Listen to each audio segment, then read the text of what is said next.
are once again honored to have Dr. Elizabeth Morgan for our third segment. And Dr. Morgan, this segment I'd like to get into the future of education and what your view is in terms of what's needed. And I guess let's talk about Maryland. Well, I think, and I don't think anybody, any of your viewers out there, or either one of you would deny that the future lies in technology, technology, technology. It's going to increase even more. I wish I could live for another 50 years to see what some of the technology will be. I am totally blown away by what it is now.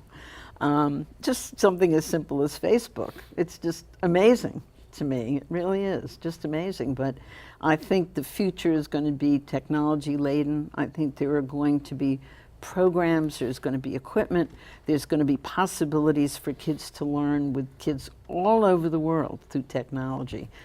That's just begun to be tapped now. I'm aware of some programs in DC and in some of the places I've seen, in a place I saw in California and out toward the Napa Valley, where kids were learning alongside of kids in Italy and in France, where there's exchange languages, dual bilingualism.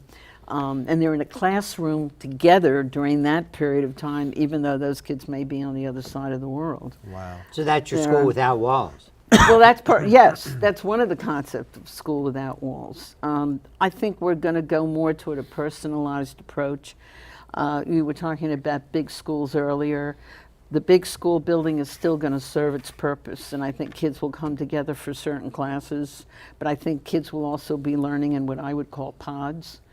In their communities. It might be in the basement of a local church, it might be in the local library, it might be in a municipal building, but that's where kids will come to school for part of their school day or just certain days a week, because they'll be learning, it'll be all distance learning. They'll be learning all totally through technology, and the kids in the neighborhood will come together. I think we're going to see kids specializing at earlier ages. Like they do in some of the countries in the world. I mean, you look at places in Russia, for example, in some of the countries there, kids are already learning very heavy engineering skills, you know, in elementary school, in second grade and third grade and fourth grade. And they come out of, you know, just elementary school is unbelievable. Who do you think the problem is here, the parent or the educators that put the programs together? You have an agrarian community, okay? In the agrarian community, well, we can't go to school during the summer because we got to be at the beach and things the way it used to be. So my question to you is, these communities overseas, their kids can go to school all the time. Over here, we need this respite time. We need time that the families and everybody have to try. Is that a deterrent? How do we overcome that? And how do you see that whole issue? Well, I don't know all the countries in the world and their systems, but most of them have pretty extensive breaks like we do. They might have them at different times of the year. For example, in the Latin American countries, their break is at Christmas time, and they have 2 months, like from the middle of December till, you know, the end of January into February. I think that most of Western Europe is a system like ours, where kids are off for the summer. So I don't think it's about the school schedule so much as it is about how they approach this personalization of education. And I think that's what we're headed to in the future. Really personalizing, really knowing the kid. Very strong data programs. I was talking to somebody recently who's working with some data systems where they can predict how kids are going to be doing on certain assessments for this year and into ensuing years based on where they're at now. It has predictive, the tools that they're using, the data tools have predictive abilities. I think we're moving into a future kind of like what medicine does. You know, medicine now is very, very specific about the data and finding out what's wrong with you and then treating that very specific. There's an array of drugs, there's an array of programs, and there's an array of all kinds of things, as I've learned, because I have bad limbs, and have gone to specialists doctors who only do that. I think we may be moving into that era in the future with specialist teachers who only do that, or only work with a group of kids that are, going to be engineers or going to be language people. And the data is going to be very, very important. It's just like many other fields that have used data to run their businesses. We're increasingly using data, I think, to have a real handle on individual kids within a classroom, kids within a school, and then kids throughout the whole system. The way it sounds, we won't be teaching to test scores. The way I hear it here, it's a far more open concept of education in the future. Not as much teaching to a test score.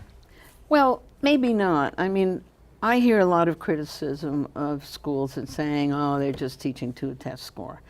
Well, when you send your kid out there to get the SAT practice, are you having them learn to do well on Will that that change in the assessment? future? When Will you that have change in law the future? boards, when you have would you want to go to a doctor who hadn't passed the medical boards? Good point. Would you want to, do you want to use, a surgeon who hadn't passed the surgical boards? There has to be some certification, if you will, of basic knowledge in a field. There has to be, I believe, some assessment of students' knowledge so we can guarantee to the taxpayer, yes, we've accomplished what we were supposed to accomplish in high school, and that's why we have these high school assessments, because it tells you that they've accomplished what we're supposed to accomplish. But to your point, technology may be a bigger part of that. When we have the surgical boards, they may not be on paper. They may be doing a virtual surgery. Yes, where, of course. Yeah, where so they that's- would be which is- live and they which would is have really to actually. kind of cool. Yeah, no, all of that is possible with technology now. I saw a program at Fort Detrick not too long ago where the people at Fort Detrick were learning about microsurgery from a surgeon who was out in the field somewhere near Kabul. Ooh. And it was unbelievable. He was doing field surgery and all these were there, kind of hands-on, seeing what he was doing and then doing it. I mean, everything like that is going to be possible. Meredith in the future. Hospital set up in the rooms to have doctors from a central location at the Cleveland Clinic or someplace actually walk nurses, RNs, and nurses and doctors at Meredith through procedures. Sure. And they don't have to be there. Right, robotic surgery. Yeah. It doesn't matter if you're in the next room or in the next country. I mean, you can still do it. That's amazing. All the virtual stuff is possible, is going to open up tremendous possibilities. So looking into the future, there are some basic things that we should have in education, regardless of technology, regardless of everything else. In your mind, what are those core foundational things that have always existed in education and that should continue to exist?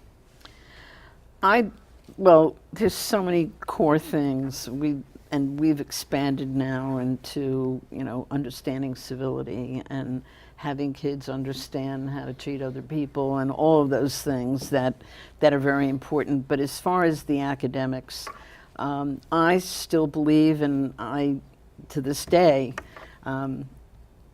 if you can read well and write well and speak well, you're going to go to the top in any field. I don't care what the field is. You're going to go to the top in any field if you can present yourself well and speak well, if you can read well and understand what you're reading and get information out of it. And today with the internet, kids are already doing that a lot. I'm a little troubled by the information that's on the internet.